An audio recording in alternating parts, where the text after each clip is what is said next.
As we know, the public option, it's kind of had this bizarre 9 lives sort of experience. People keep trying to kill it, and it keeps coming back. It's like the Terminator of progressive politics. It has this, and the reason that that's the case, there's 3 reasons that's the case. And I'm now talking about the reason it keeps coming back. The reason that they want to kill it is obvious, right? The health insurance companies don't want the competition, and that's very clear. Why does it keep coming back? Well, it's very popular. In fact, it's remarkably the most popular part of healthcare reform. And this isn't something that I'm pulling out of a hat. I mean, it's reliably, every time you poll it, there was just a poll recently in Nevada when you ask people if they want a public option. And part of this, let's be totally honest, part of this is just, it's the notion of an option. People, when they're polled, say yes. I think there's a certain amount of people who are just saying yes because, sure, they want another option. But of course, that's actually what it comes down to, right? I mean, there's nothing really statist about the notion that you're just going to give people one more menu of choices. If it turns out to be bad insurance and it performs poorly, then people aren't going to select it. So it's very popular.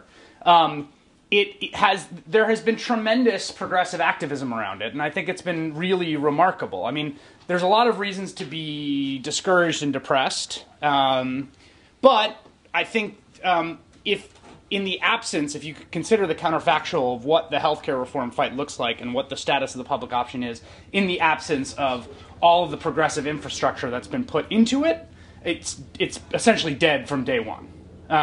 It only keeps coming back because people keep fighting for it. So it's very popular with people, it's very popular with the base, and the base and progressive activists have done a really good job of fighting for it. And the other thing is it's just good policy. I mean, the CBO says it saves somewhere like $100 billion. There are insurance markets all over this country. Alabama comes to mind. Alabama, the last numbers I saw, I think it's 2 insurers have 75% market share. In North Dakota, 2 insurers have 90% market share. So you guys know all this because you're tuned in people. But you have an incredibly oligopolistic health insurance market in many of the states around the country. In fact, one of the great ironies of the public option fight is precisely this. The places where it's going to be most important aren't places like Maryland or New York or Illinois that, for all their problems, have fairly robustly competitive insurance markets. The place where the public option is most important is precisely in places like North Dakota and Alabama, precisely in those places represented by the same blue dog Democrats who have been fighting to kill it. In fact, this is a grand irony of the whole thing.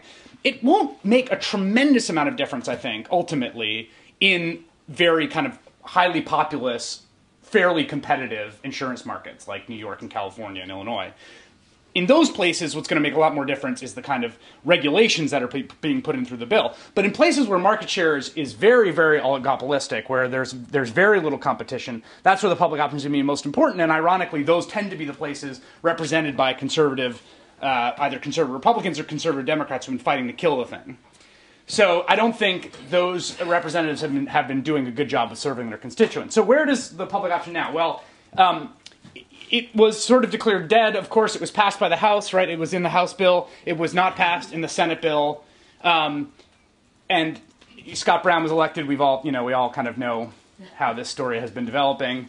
And about a few weeks ago, 3 groups, progressive groups, and this is going to segue into my pitch for Some of Change. So 3 progressive groups, many, I don't know if you've heard of all of them. One of them is called the Progressive Change Campaign Committee. Have you heard of them? Right? Yes.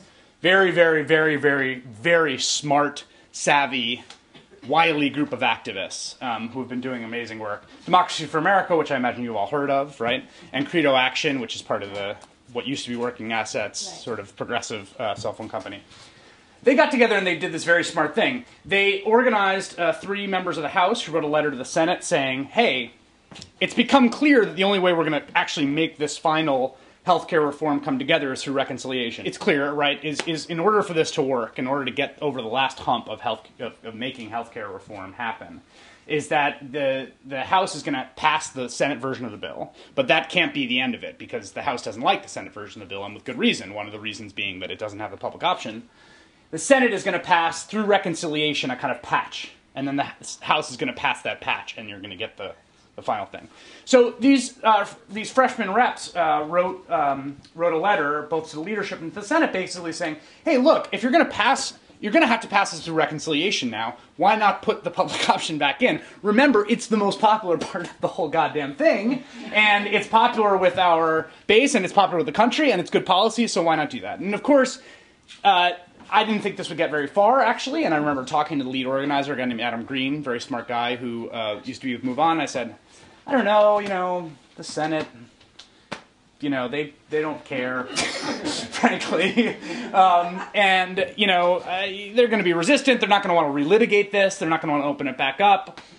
And then they did this event in which they had these petitions delivered to Harry Reid with Alan Grayson, who's, I'm sure, familiar to everyone in this room by now, a congressman from Florida, from the Bronx, which is where I'm from.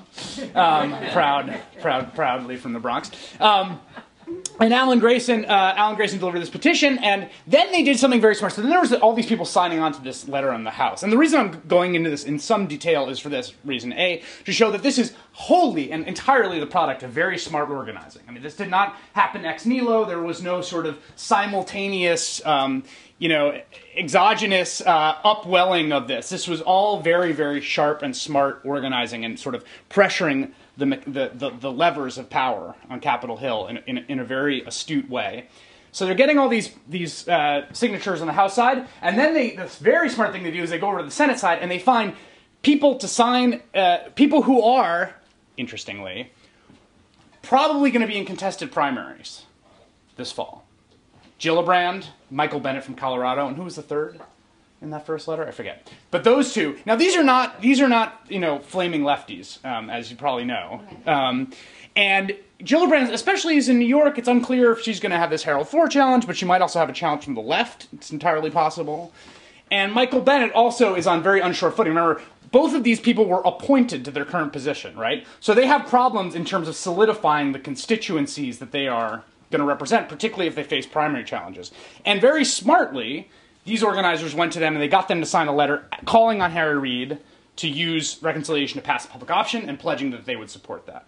And they started circulating this Dear Colleague letter, and in 4 days they got up to 21 signatories, including some people that are quite, are not, I would say, woolly-headed idealists. For instance, Chuck Schumer, okay?